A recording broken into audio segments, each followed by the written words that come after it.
अस्सलाम वालेकुम, कैसे हैं आप सब। तो आज हम बात करेंगे एक्सरसाइज 1A के क्वेश्चन नंबर 5 की। ठीक है, मेरे पास ये बुक 2 है जिसको हम कॉमनली D2 भी बोलते हैं।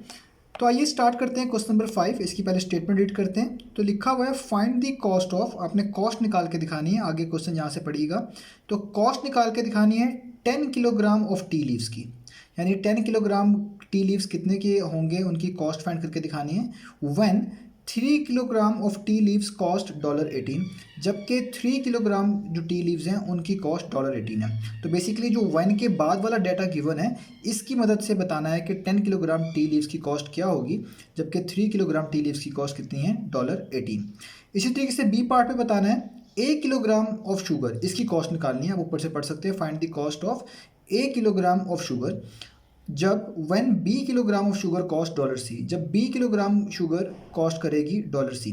तो यहाँ पे ए बी सी यूज़ कर लिया। इस ए बी सी का मतलब है यहाँ पे कोई भी नंबर आ सकता है। इन जनरल यहाँ पे क्वेश्चन पूछा जा रहा है कि 1 किलोग्राम शुगर कितने की होगी, जबकि बी किलोग्राम शुगर की कॉस्ट कितनी है, $C।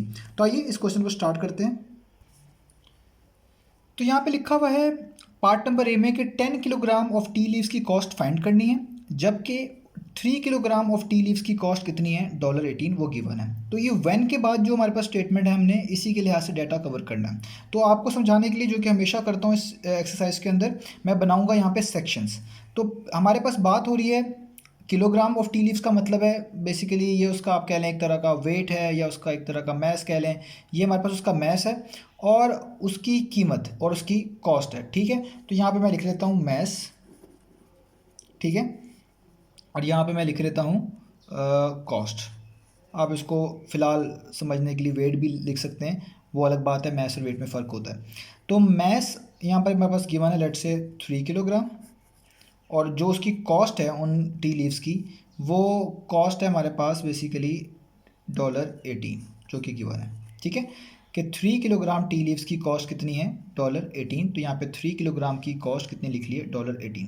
हमने फाइंड क्या करना है, हमने फाइंड करना है 10 किलोग्राम ऑफ टी लीव्स की कॉस्ट कितनी होगी। यानी बेसिकली हमें यहाँ पे 10 किलोग्राम चाहिए। तो मैं आपको बता चुका हूँ, हमने ये देखना होता है कि हमें किस सेक्शन में तब्दीली चाहिए। हमें यहाँ पे 3 की जगह पे क्या चाहिए, 10। तो वहाँ पे 1 बनाते हैं। और 1 बनाने का तरीका क्या होता है, जो भी चीज़ लिखी है आप इसको आसानी के लिए इस तरह लिख लें, 3 मल्टीप्लाई बाई 1 किलोग्राम, और यहाँ पे $18 वैसे ही रहने दें, क्योंकि किसी भी चीज़ को 1 से मल्टीप्लाई करें कोई भी इशू नहीं होता। तो 3 1 टाइम्स वापस 3 ही आ जाएगा, यानी कोई फ़र्क नहीं पड़ता। ये चीज़ जस्ट समझाने के लिए, जब समझ आ जाए आप डायरेक्ट स्टेप्स कर सकते हैं। तो यहाँ से मुझे 3 नहीं चाहिए, मैं इस 3 को यहाँ से रिमूव करता हूँ। ये 3 मल्टीप्लाई हो रहा है, दूसरी तरफ मूव करेंगे तो क्या हो जाएगा, ये हो जाएगा डिवाइड, यानी ये बन जाएगा $18 डिवाइडेड बाई 3। तो यहाँ पे बनेगा 1 kilogram is equal to 3 1 times 3 6 times, तो ये हो जाएगा $6। यानी 1 किलोग्राम टी लीव्स की जो कॉस्ट आ रही है वो $6 है।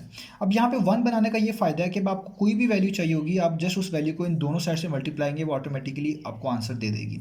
आपको कितनी वैल्यू चाहिए, आपको चाहिए 10 किलोग्राम की वैल्यू। तो आपको यहाँ पे क्या लिखा हुआ है, 1 को 10 आराम से बनाया जा सकता है। 1 का फ़ायदा ये होता है उसको किसी भी नंबर में तब्दील किया जा सकता है मल्टीप्लाई करने के बाद। तो 1 को 10 बनाने के लिए आप इस साइड में भी 10 से मल्टीप्लाई करवा दें और इस साइड से भी 10 से मल्टीप्लाई करवा दें। तो इसका मतलब है यहाँ पे बन जाएगा 10 1 टाइम्स 10, यानी 10 किलोग्राम टी लीव्स की जो वैल्यू आएगी वो आएगी 6 मल्टीप्लाई बाय 10, और वो आपको पता ही है वो कितनी होगी, वो होगी 6 10 टाइम्स $60। तो ये इसका आंसर आ गया। तो पार्ट नंबर ए का आंसर यहाँ पे बन गया कि वो होगी $60। आप जस्ट इतनी चीज़ भी काउंट कर सकते हैं। ये सारी की सारी चीज़ आपको जस्ट समझाने के लिए मैंने इस्तेमाल की है, क्योंकि ये रफ प्रोसीजर है जो कि हम अक्सर करते नहीं हैं, जस्ट समझाने के लिए कि वो स्टूडेंट्स जिनको ये कैलकुलेशन में इश्यूज़ आते हैं उनके लिए आसानी रहे। तो ये हो गया पार्ट नंबर ए। इसी तरीके से पार्ट नंबर बी करना है हमने। तो पार्ट नंबर बी में लिखा हुआ है कि हमने 1 किलोग्राम जो शुगर है इसकी कॉस्ट निकाल के बतानी है, जबकि हमें गिवन है कि 20 किलोग्राम ऑफ शुगर की कॉस्ट $C है। तो यहाँ पे दोबारा से मैं लिखता हूँ, एक तरफ मैथ लिख लेता हूँ और एक तरफ कॉस्ट लिख लेता हूँ। ठीक है, तो मैथ हमें गिवन है बेसिकली 20 किलोग्राम, कोई भी बी का मतलब कोई भी जनरल वैल्यू हो सकती है, कोई भी नंबर, और कॉस्ट गिवन है यहाँ पे $C। ठीक है, $C। अब हमें क्या चाहिए, हमें 1 किलोग्राम का मैस चाहिए। ठीक है, 1 किलोग्राम जो है उसकी कॉस्ट चाहिए। तो साफ पता है कि किलोग्राम यहाँ पे लिखा हुआ है, यहाँ पे बी की जगह पे क्या चाहिए, ए। तो इसमें तब्दीली आनी है, तो यहाँ पे भी 1 बना लेते हैं। यहाँ पे 1 कैसे बनाएंगे, हम लिखेंगे बी मल्टीप्लाई बाय 1 किलोग्राम, क्योंकि बी हो या कोई नंबर हो, किसी भी चीज़ को 1 से मल्टीप्लाई करने से कोई इशू नहीं आता। और यहाँ पे $C लिख लेंगे। इस बी को यहाँ से रिमूव करेंगे तो यहाँ पे रह जाएगा 1 किलोग्राम। ये बी मल्टीप्लाई हो रहा है, इक्वेशन की दूसरी तरफ जाके क्या हो जाएगा, डिवाइड। अब क्योंकि हमें 1 किलोग्राम की वैल्यू चाहिए तो दोनों साइड पे किससे मल्टीप्लाई करवा देते हैं, ए से, क्योंकि 1 को कोई भी चीज़ बनाना हो उसको उस नंबर से मल्टीप्लाई करवा देते हैं। तो यहाँ पे भी किससे मल्टीप्लाई करवा देते हैं, ए से। तो ए 1 टाइम्स कितना होगा, ए किलोग्राम।